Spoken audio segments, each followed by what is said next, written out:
Hello everyone. Fourth है हमारा रस श्रृंगार रस।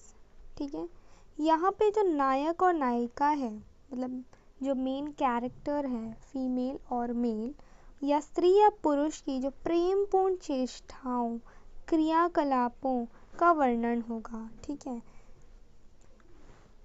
जैसे कि पहला सेंटेंस है, राम के रूप निहारती जानकी।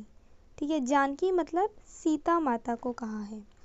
कंकन के नग की परछाई, उनकी जो चूड़ी है कंकन, उनके नग में जो ही रतन जड़े हुए हैं, उस कंगन के नग में राम जी की परछाई निहार रही हैं। निहार मतलब ध्यान से देख रही हैं। कौन? माता जानकी।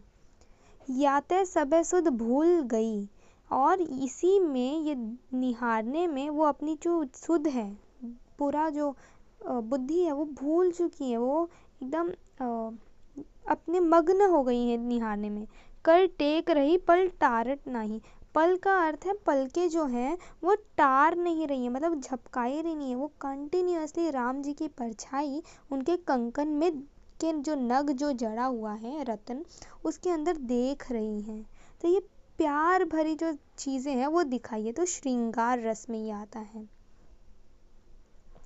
सेकंड है, कहत नटत रीझत खिचत मिलत खिलत लजियात, भरे भौन में करत हैं नैनहु से सौ बात। यहाँ पे कहा गया है कि पहले ज़माने में कि जो पूरा भौन मतलब कि भवन, घर जो भरा रहता था, इसी घर में सबके सामने वो बात तो नहीं करे, लेकिन वो बातें कैसे कर रही हैं? अपनी आँखों ही आँखों में उनकी बातें हो जा रही हैं। जो प्रेमिका है, जो प्रेमी है, ये दोनों की बात है, उसमें बातें कर ले रहे हैं, उसमें शर्मा रहे हैं। लजियाना मतलब शर्मा रहे हैं। कोई उदास हो रहा है, रीझ रहा है, तो उसको मना रहा है प्रेमी।